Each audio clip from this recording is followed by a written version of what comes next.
السلام عليكم ورحمة الله وبركاته.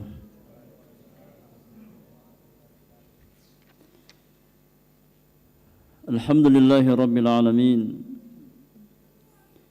حمدا كثيرا طيبا مباركا فيه كما يحب ربنا ويرضاه، والصلاة والسلام على أشرف المرسلين المبعوث رحمة للعالمين نبينا محمد وآله وصحبه أجمعين ومن تبعهم بإحسان إلى يوم الدين. فإن أصدق الحديث كتاب الله، وخير الهدي هدي نبينا محمد صلى الله عليه وسلم، وشر الأمور محدثاتها، وكل محدثة بدعة، وكل بدعة ضلالة، وكل ضلالة في النار. أما بعد، إخواني وأخواتي في الله، معاشر المسلمين والمسلمات rahimani wa rahimakumullahu ajma'in. Jamaah sekalian, ikhwan dan akhwat yang semoga dirahmati oleh Allah Subhanahu wa taala.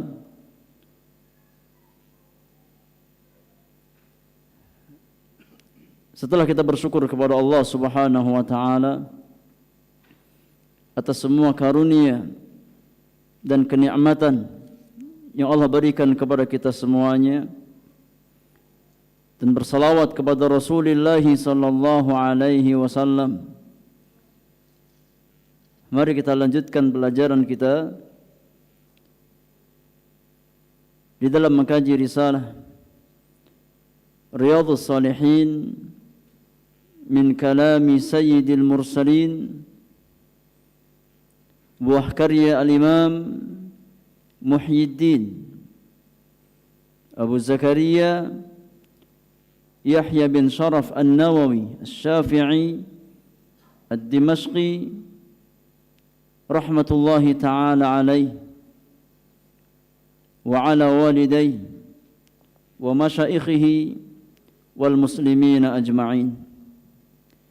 Kita masih membahas bab yang ke-20, babun fi dalalati ala khairin wa du'a ila hudan aw dalalatin.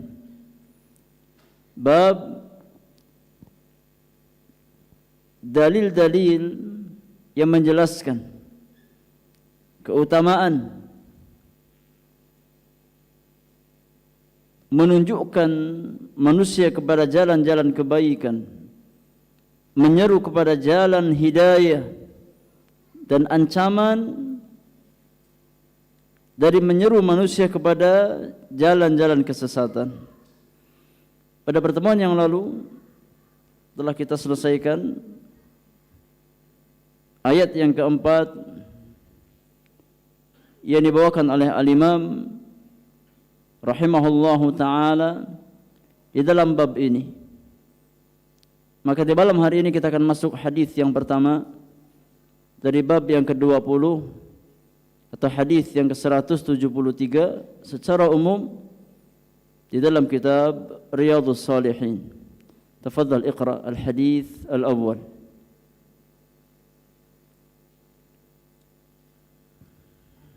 Bismillah wassalatu wassalamu ala rasulillah wa ala alihi wa sahbihi wa mawalah. Qala al-muallif rahimahullah ta'ala fi kitab Riyadhus Shalihin fi bab ad-dalalati ala khairin wad-du'ai ila hudan aw dalalatin. Al-hadith 173 وعن أبي مسعود عقبة بن عمرو الأنصاري البدري رضي الله عنه قال قال رسول الله صلى الله عليه وسلم من دل على خير فله مثل أجر فاعله رواه مسلم. Baik. Jazakallahu khairan wa barakallahu fiik. Hadis yang pertama yang dibawakan oleh al-Imam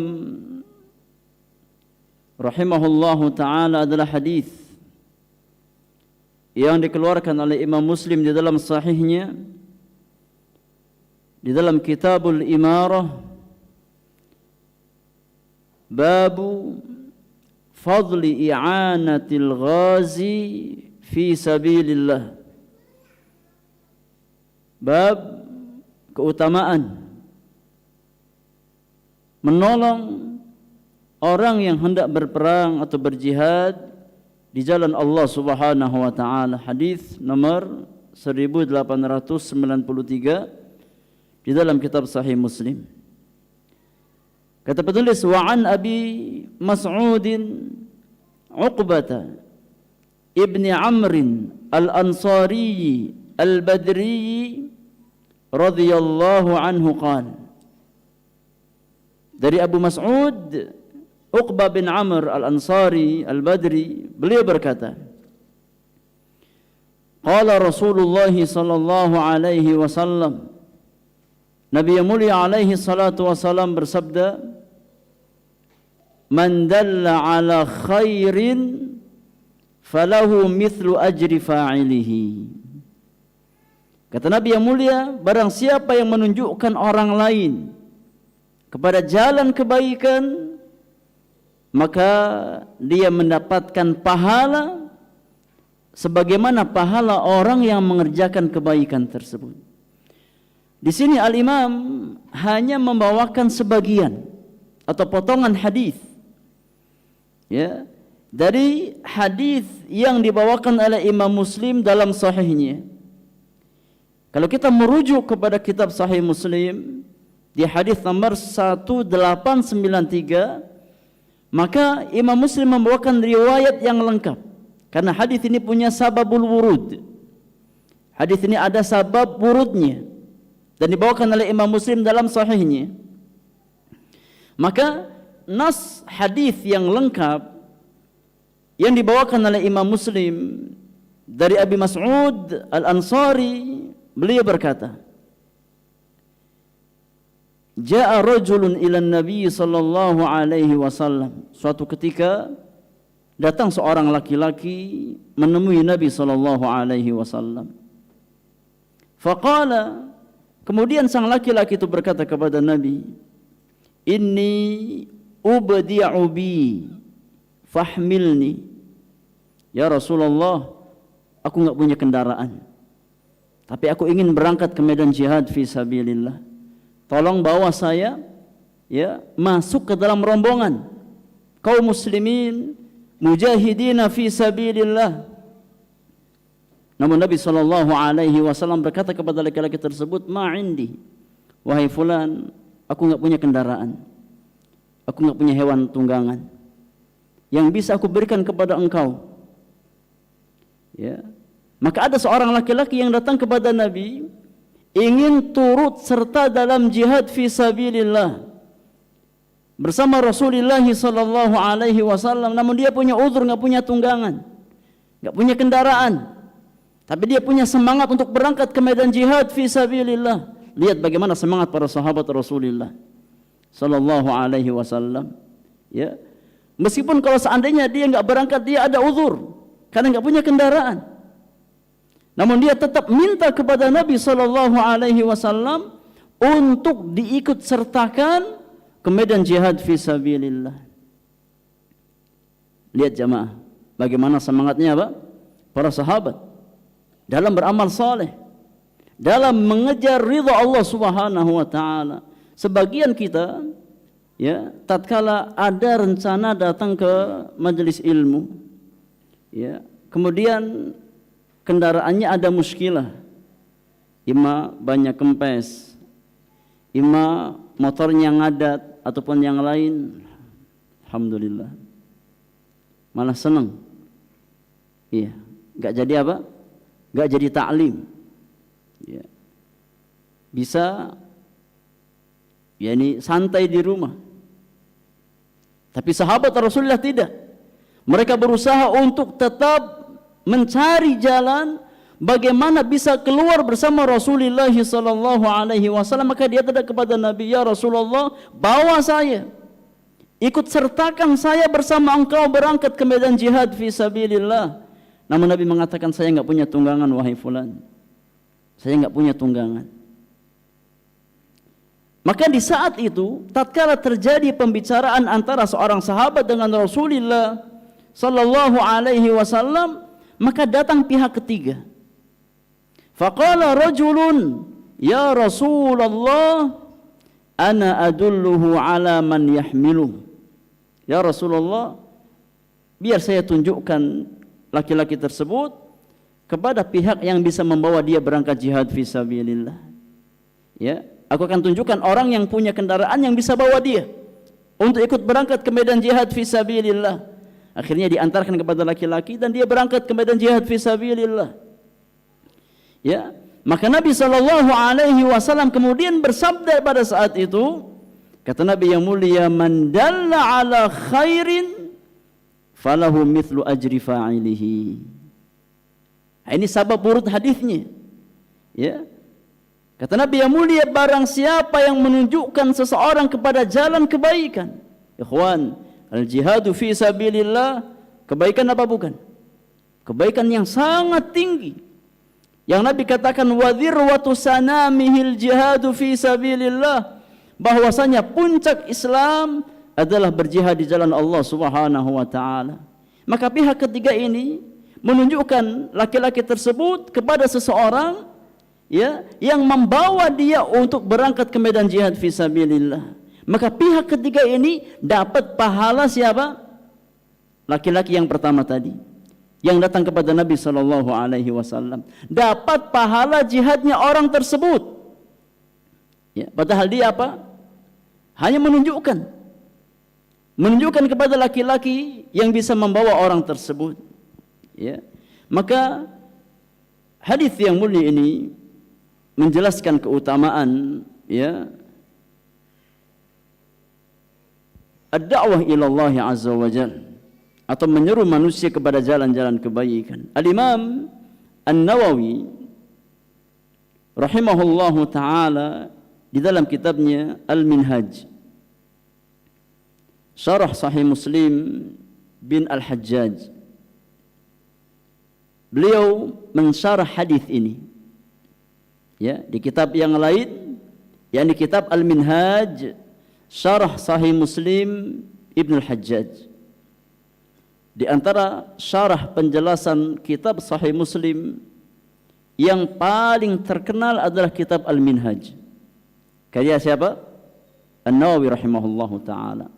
Sebagaimana dalam hadis Al-Bukhari, di antara syarah yang paling fenomenal, yang paling terkenal adalah kitab Fathul Bari karya Al-Hafidz Ibnu Hajar Al-Asqalani rahimahullahu taala. Ya, maka kalau seandainya Al-Hafidz punya Fathul Bari dalam mensyarah Sahih Al-Bukhari, maka Imam Nawawi punya Al-Minhaj dalam mensyarah kitab apa? Hadis Sahih Muslim. Maka dalam kitabnya Al-Minhaj beliau menjelaskan, kata Imam Nawawi rahimahullahu taala, fihi fadilatud dalalati 'alal khair. Dalam hadis ini terdapat pelajaran yang sangat berharga yang hendaknya diambil oleh orang-orang beriman. Apa pelajaran tersebut? Yakni fadilatud dalalati 'alal khair, keutamaan menunjukkan orang lain kepada jalan kebaikan. Ya. Wat tanbih alaihi, mengingatkan manusia kepada jalan-jalan kebaikan. Wal musa'adah li fa'ilihi, dan membantu manusia, membantu orang lain untuk mengerjakan amal kebaikan. Maka jamaah yang Allah muliakan, jangan bakhil, jangan kikir, ya, untuk menolong saudara kita di atas amal-amal kebaikan. Ya. Makanya Allah Subhanahu wa taala berfirman, "Wa may yabkhal fa innama yabkhalu an nafsi." Siapa yang bakhil, maka keburukan bakhilnya itu kembali kepada siapa? Dirinya sendiri. Orang yang bakhil menunjukkan jalan-jalan kebaikan kepada orang lain, maka dia nggak dapat pahala orang tersebut. Namun tatkala kita dermawan dengan ilmu yang kita miliki, ya, kita murah menunjukkan manusia kepada jalan hidayah, jalan petunjuk, maka setiap orang yang mendapatkan hidayah atau mengamalkan kebaikan dengan wasilah kita, dengan pertolongan kita, kita pun dapat bagian pahalanya. Ya. Makanya jangan bakhil dalam masalah kebaikan. Jangan bakhil dalam mengingatkan orang lain di atas amal-amal kebaikan. Secara khusus orang-orang yang memang di bawah tanggungan dan kewajiban kita. Ingatkan istri dan anak-anak kita, ya, untuk senantiasa istiqamah di atas tuntunan Allah Subhanahu wa taala. Kenapa jamaah yang Allah muliakan? Karena setiap amal kebaikan yang mereka lakukan dengan wasilah apa yang kita ingatkan, insya Allah pahalanya kembali kepada siapa? Kepada kita sebagai kepala rumah tangga. Ya, makanya di pundak seorang suami itu punya tanggung jawab yang sangat besar. Ya. Namun fadilahnya juga sangat besar. Tatkala kita senantiasa ingatkan istri kita, anak-anak kita untuk berjalan di atas tauhid, di atas sunnah Rasulullah sallallahu alaihi wasallam, mengerjakan apa yang Allah wajibkan, menjauhi apa yang Allah haramkan, maka setiap kebaikan yang dikerjakan oleh anak dan istri kita, pahalanya akan kembali kepada kita juga. Ya, maka jangan bakhil untuk, ya, menunjukkan orang lain kepada jalan-jalan kebaikan. Wa fihi, kata Imam Nawawi, dan di dalam hadis tersebut juga terdapat pelajaran yang sangat berharga, yakni fadilatu ta'limil ilmi wa wadhaifil ibadati la siyama liman ya'malu biha. Terdapat pelajaran berharga tentang keutamaan ta'limul ilmi, mengajarkan ilmu. Ikhwan, pernah kita jelaskan di sini bahwasanya tidak ada sesuatu yang lebih berkah sebagaimana berkahnya ilmu. Ya, tidak ada sesuatu yang lebih besar keberkahannya melebihi keberkahan ilmu yang bermanfaat. Ya. Tatkala seorang hamba diberikan taufik oleh Allah Subhanahu wa taala untuk memiliki ilmu yang bermanfaat, insya Allah hidupnya berkah. Dia jadi orang yang berkah. Amalannya enggak putus. Meskipun dia telah meninggal dunia, tapi pahalanya terus mengalir. Ya, itu orang kalau punya ilmu, jamaah. Ya. Kunci keberkahan hidup, kunci langgengnya pahala ada di ilmu. Ya, ada di ilmu. Contoh sederhana. Kitab yang lagi kita kaji, kitab apa namanya? Kitab apa? Riyadhus Shalihin. Siapa yang nyusun? Imam Nawawi rahimahullahu taala. Ya. Imam Nawawi rahimahullahu taala. Yang wafat, yakni kurang lebih sekitar 8 atau 9 abad yang lalu. Ya. Namun pahala yang beliau dapatkan masih ngalir apa tidak? Masih ngalir, jamaah. Ya. Mana di antara masjid-masjid kaum muslimin yang kosong dari ngaji Riyadhus Shalihin? Hampir setiap masjid ngajinya apa? Riyadhus Shalihin. Bayangkan kalau seandainya satu masjid yang ngaji 100 kaum muslimin, 100 saja, ya, maka 100 pahala orang yang ngaji kembali kepada siapa? Penulis Riyadhus Shalihin rahimahullahu taala. Amalnya enggak putus. Ya, meskipun beliau nggak lagi mampu beramal, tapi pahalanya terus mengalir kepada beliau. Itu hakikat keberkahan jamaah. Karena berkah itu apa? Berkah itu maknanya kathratul khairi wa thubutuhu. Kathratul khair wa thubutuhu. Banyaknya kebaikan dan sifatnya tetap, nggak berkurang. Dan pahala yang didapatkan oleh penulis Riyadhus Shalihin terus mengalir, nggak berkurang kepada beliau. Oleh karenanya Allah Subhanahu wa taala tatkala mensifati keberkahan Isa bin Maryam, apa yang Allah sifatkan kepada beliau? Tatkala Allah Subhanahu wa taala ya mensifati keberkahan kepada Isa bin Maryam, sifat apa yang Allah sematkan kepada Isa bin Maryam? Siapa yang tahu?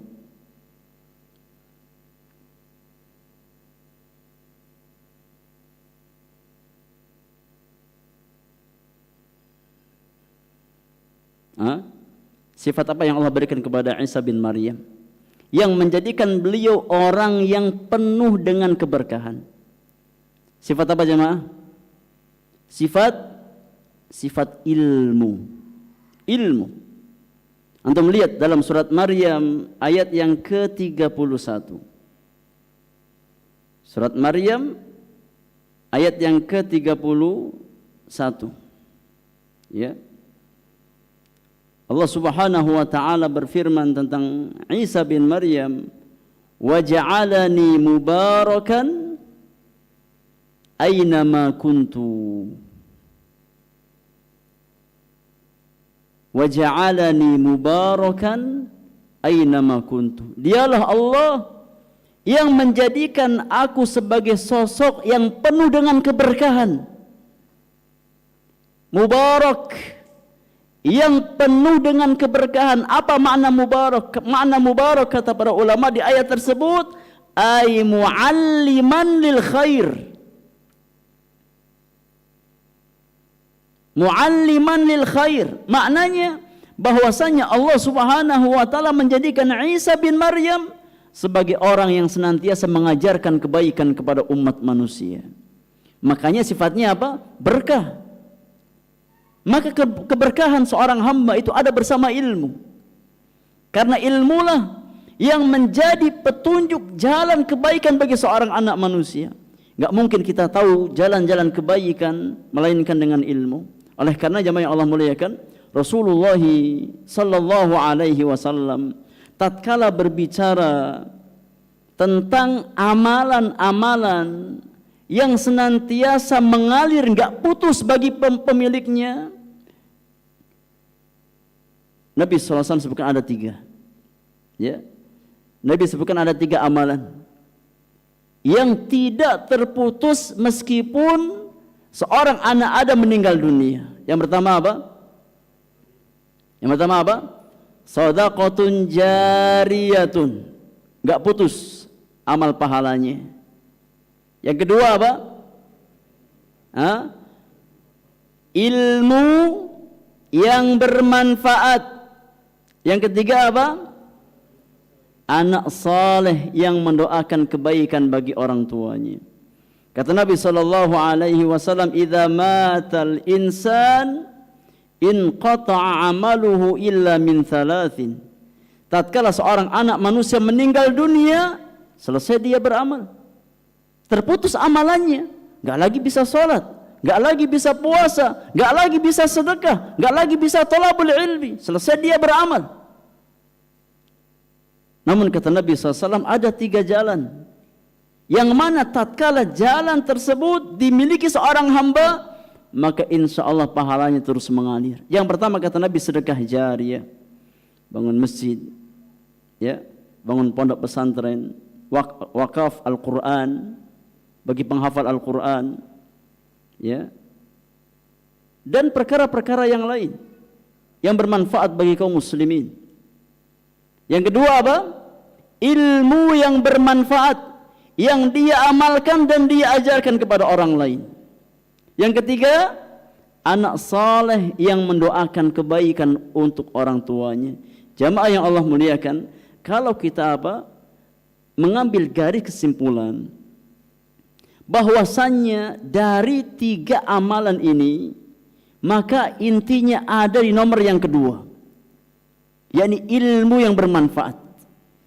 Kita bisa sarikan dari 3 amalan ini yang gak putus bagi pemiliknya, sedekah jariah, ilmu yang bermanfaat, dan anak saleh, maka intinya di nomor yang kedua, yaitu apa? Ilmu. Ya, karena seseorang tidak mungkin dia menjadikan harta yang dia miliki di atas jalan sedekah jariah kecuali dengan apa?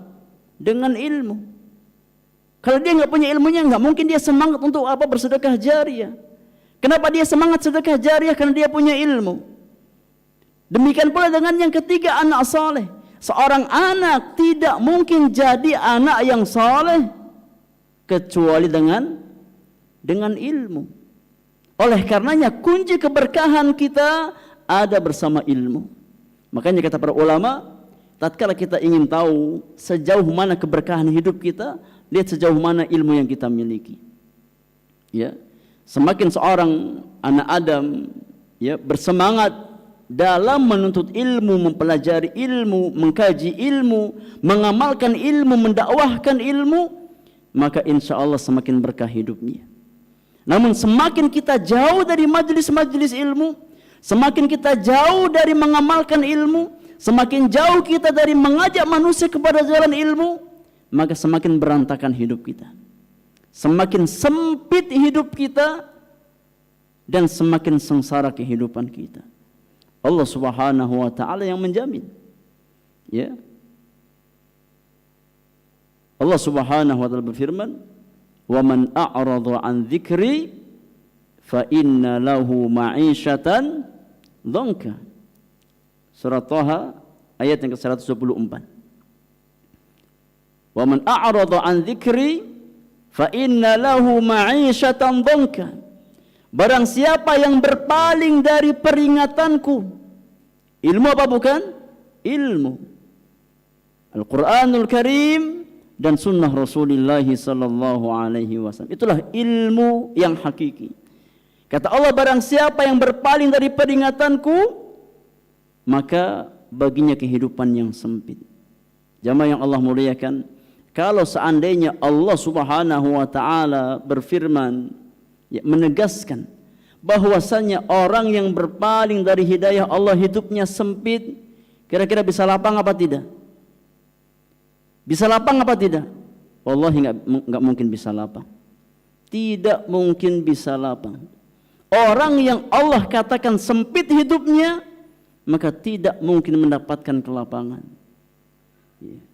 Tapi Pak Ustadz, nyatanya apa?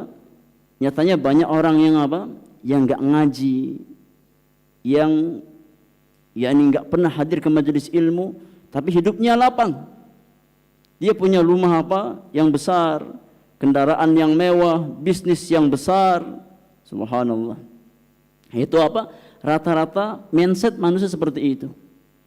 Dia menilai kemuliaan seseorang, dia menilai kelapangan seseorang dengan materi yang dia miliki. Ya, padahal bukan itu inti kelapangan. Bukan itu inti kebahagiaan. Dan realita membuktikan bahwasannya kelapangan harta, lapangnya tempat tinggal, mewahnya kendaraan, enaknya makanan, itu bukan jaminan kelapangan hidup. Buktinya apa? Banyak orang yang bergelimang harta, matinya bunuh diri. Itu bukti bahwasanya dia enggak nyaman hidupnya, enggak lapang hidupnya, enggak bahagia hidupnya. Oleh karenanya Rasulullah sallallahu alaihi wasallam mengajarkan kepada kita semuanya bahwasanya kaidah kelapangan hidup itu ada bersama tuntunan Allah Subhanahu wa taala. Ya, maka barang siapa yang mencari kebahagiaan, mencari kelapangan selain dari apa yang Allah Subhanahu wa taala syariatkan, mustahil dia mendapatkan kelapangan. Ya. Karena yang namanya lapang itu adanya di sini jamaah. Yang namanya kelapangan, kebahagiaan itu adanya di sini. Bukan apa? Bukan kamuflase. Bukan zahir lahiriah yang kita tampakkan di hadapan manusia, kita punya segalanya, ya, namun batin kita sempit. Tidak. Tapi hakikat kelapangan, hakikat kebahagiaan adalah hati. Dan pernah kita bahas, tatkala kita bahas khulasat ta'zimul ilmi, bahwasanya hati ini tempatnya apa? Tempatnya apa? Tempatnya ilmu. Maka tatkala kita ingin hati kita lapang, maka penuhi dengan ilmu. Semakin maksimal kita isi hati kita dengan ilmu, semakin lapang hati kita insyaallah taala. Namun semakin sempit hati kita dari ilmu, semakin kurang hati kita dari ilmu, maka semakin sempit dan semakin sengsara kehidupan kita. Ya, jadi orang-orang beriman itu hendaknya punya pola pikir bahwasannya hakikat kebahagiaan bukan pada lahiriah yang kita tampakkan di hadapan manusia, tapi apa yang tersimpan di dalam hati-hati kita. Makanya kata Rasulullah sallallahu alaihi wasallam, tatkala Nabi berbicara tentang hakikat kekayaan, apa kata Rasulullah? Laisal ghina an kathratil arad wa innamal ghina ghinan nafsi. Kata Nabi yang mulia, hakikat kekayaan itu bukan dengan banyak dan sedikitnya harta benda, harta dunia. Tapi hakikat kekayaan adalah kekayaan jiwa. Makanya banyak orang yang apa? Yang lapang dunianya tapi jiwanya apa? Jiwanya kerdil, jiwanya miskin. Senantiasa kurang dan gak pernah merasa cukup. Namun sebaliknya ada orang-orang yang apa? Yang dunianya pas-pasan tapi hidupnya lapang, Masya Allah, ya, hidupnya lapang, nyaman, ya, nggak dikejar-kejar apa debt collector, ya, tenang, meskipun apa sebagai kontraktor tapi nyaman, tiap bulan alhamdulillah apa bisa bayar kontrak, ya, nggak dikejar-kejar apa tagihan, harus apa ini bayar bulanan, tidak. Ala kulli hal ikhwani fillah jazakumullah. Tatkala kita berusaha untuk mencari kebahagiaan, maka cari kebahagiaan bersama petunjuk Allah subhanahu wa ta'ala. Kemudian kata Imam An-Nawawi rahimahullahu ta'ala menyempurnakan, ya, syarah hadis di atas, kata beliau, wal muradu bimithli ajri fa'ilihi, dan yang dimaksudkan orang yang menunjukkan orang lain kepada jalan kebaikan mendapatkan pahala seperti pahala pelaku kebaikan tersebut, maknanya adalah anna lahu thawaban bidzalikal fi'li kama anna li fa'ilihi thawaban. Wala yalzam an yakuna qadra thawabihima atau an yakuna qadru thawabihima sawaan. Faham jemaah? Faham? Alhamdulillah kalau faham, enggak usah disyarahkan. Kata Imam Nawawi, makna bahwasanya orang yang menunjukkan orang lain kepada jalan kebaikan mendapatkan pahala seperti pelaku kebaikan tersebut, bahwasannya, ya, orang yang menunjukkan kebaikan dan orang yang mengerjakan kebaikan dengan wasilah orang pertama itu masing-masing dapat pahala. Ya, orang yang menunjukkan dapat pahala, yang mengerjakan dapat apa? Pahala. Masing-masing dapat pahala di hadapan Allah Subhanahu wa taala. Wala yalzam an yakuna qadru thawabihima sawaan, dan enggak mesti pahala orang pertama dan kedua itu sama 100%, enggak mesti. Ya. Tapi yang jelas bahwasanya masing-masing dapat apa? Dapat pahala. Kadar pahalanya sama apa tidak? Enggak mesti sama, kata Imam Nawawi. Ya. Tidak mesti sama. Bisa jadi orang yang mengerjakan tersebut lebih besar pahalanya. Ya. Namun kaidah bahwasannya orang yang menunjukkan jalan kebaikan bagi orang lain mendapatkan pahala sebagaimana pahala orang yang mengerjakan kebaikan tersebut meskipun kuantitas pahalanya tidak sama di hadapan Allah Subhanahu wa taala. Ya, kita mengajarkan apa? Fikih wudu, fikih taharah kepada sahabat kita. Fulan, ajarkan saya tata cara taharah yang benar. Kita praktekkan, ya, dari cuci tangan, madmadah, istinsyaq, istinthar sampai cuci kaki. Kemudian dia praktekkan wudu tersebut. Kemudian dia gunakan wudu, ya, dari ilmu yang diajarkan temannya tersebut untuk setiap salatnya. Maka yang mengajarkan dapat pahala, yang diajarkan apa dapat pahala tatkala dia praktek. Namun kata Imam Nawawi, kadar pahala kedua orang tersebut, ya, tidak mesti sama di hadapan Allah Subhanahu wa taala. Faham jemaah? Jadi itu makna, yakni man dalla ala khairin falahu mithlu ajri fa'ilihi. Ya. Masing-masing dapat pahala, akan tapi kadar pahalanya tidak mesti sama di hadapan Allah Subhanahu wa taala. Wallahu a'lam. Itu penjelasan secara singkat dari hadis yang pertama, bab yang ke-20.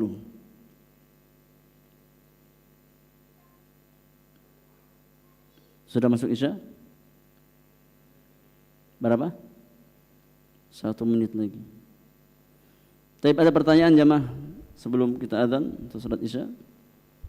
Seputar apa yang kita bahas di malam hari ini?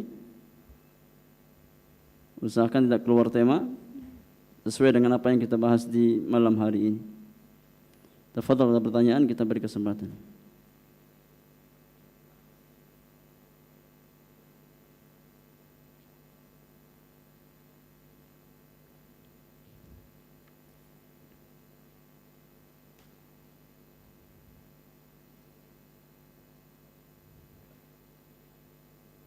Tafadhal.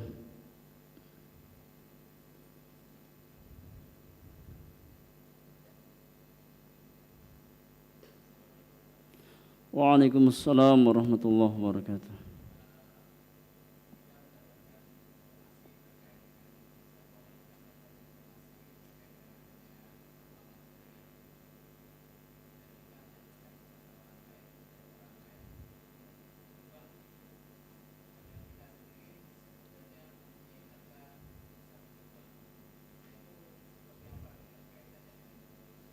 Baik, barakallahu fiik. Nah, yang pertama,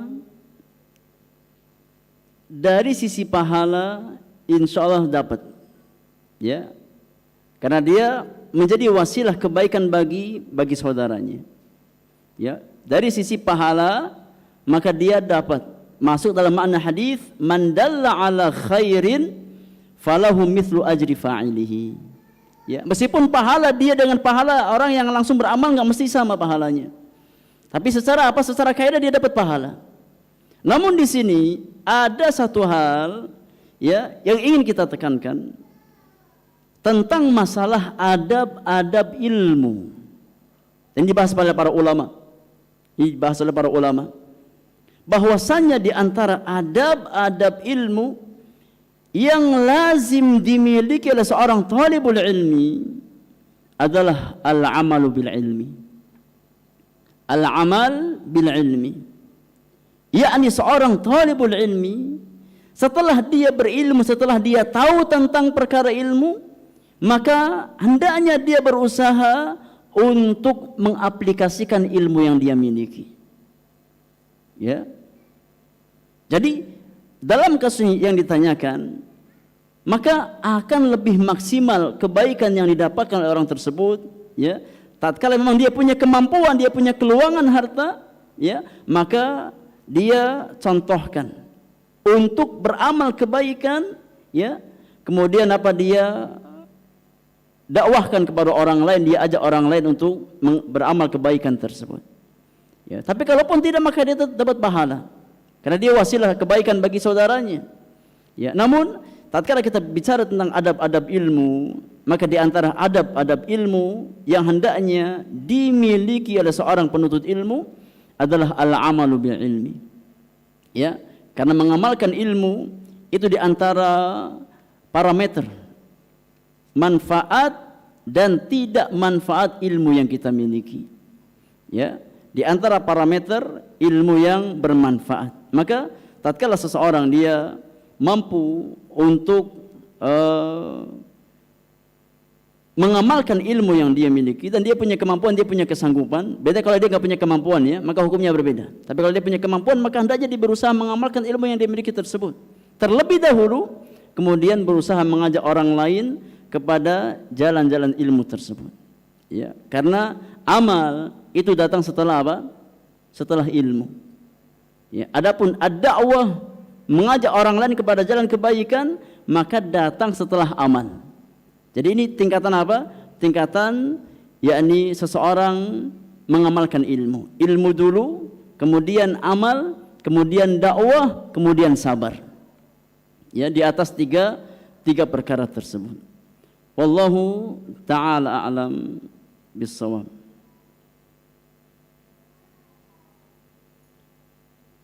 Tapi sudah masuk waktu Isya. Anda rasa cukup untuk malam hari ini. Semoga berfaedah untuk kita semuanya.